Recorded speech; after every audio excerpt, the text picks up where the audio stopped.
it should be crushing technical debt or completing technical debt or knocking out technical debt.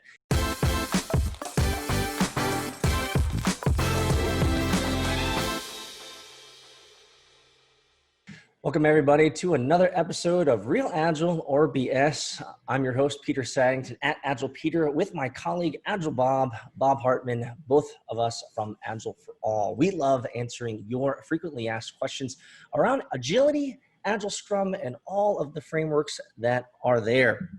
Today, we're going to be talking about managing technical debt, or maybe I should put a quote here, managing technical debt. Is managing technical debt real Agile? Or is it BS? What say you, Bob? Well, first, Peter, we think we need to understand what technical debt really is. It's a decision that we're making today that we know is going to cost us something in the future. And the reason I put this topic on our list is kind of interesting. As you tried to elaborate, managing is in quotes. And I think when we come up to something where we're saying we're managing technical debt, I think we have to be very careful. So I'm going to call this one BS. I think we don't want to manage technical debt. I think we want to really acknowledge that it's there and try to not have technical debt. If we're managing technical debt, it means it's a real problem and it's a risk. And so I'm not big on making risky decisions, especially around technical debt, because this is pushing the can down the road. And you and I have both been in multiple situations where people have what they call legacy code. And that legacy code is basically stuff that is filled with technical debt and they don't want to maintain it. So now they call it legacy. I just don't like the concept at all. I think the technical debt needs to be paid down very, very frequently and not managed into the future. I think it's a silly concept to me. Now, I recognize there are analogies in the real world, like if there's a certain amount of debt in the economic system, it's actually better for society and things like that.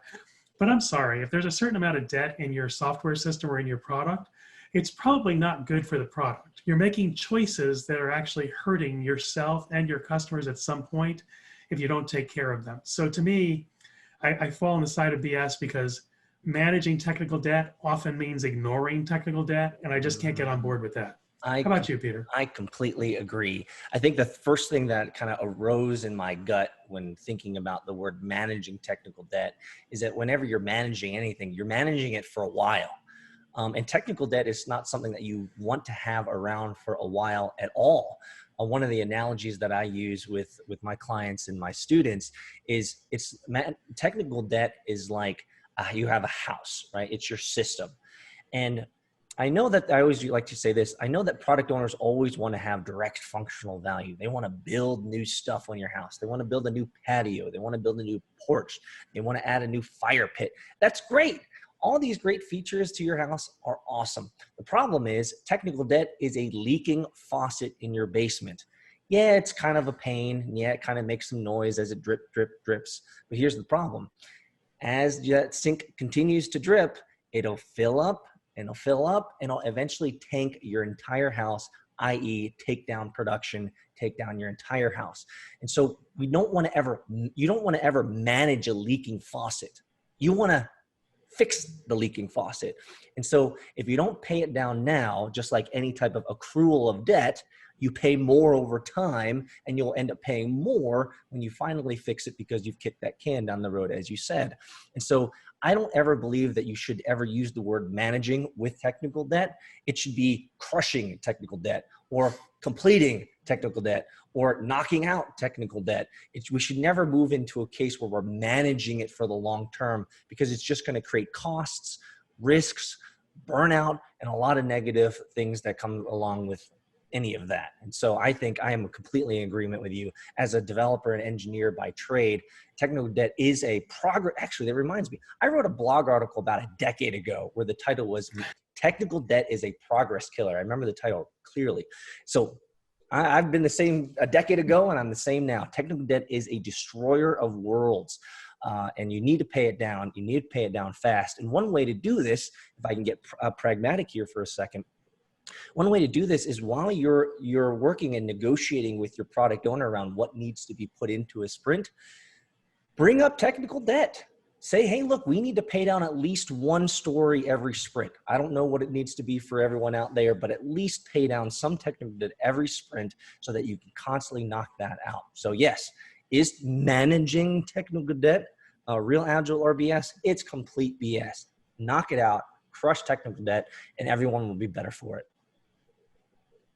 Hey, Peter, you're not very passionate about this topic, are you, at all? I just hate technical debt. As a developer, it's like, I can't stand it. I mean, even in my own code.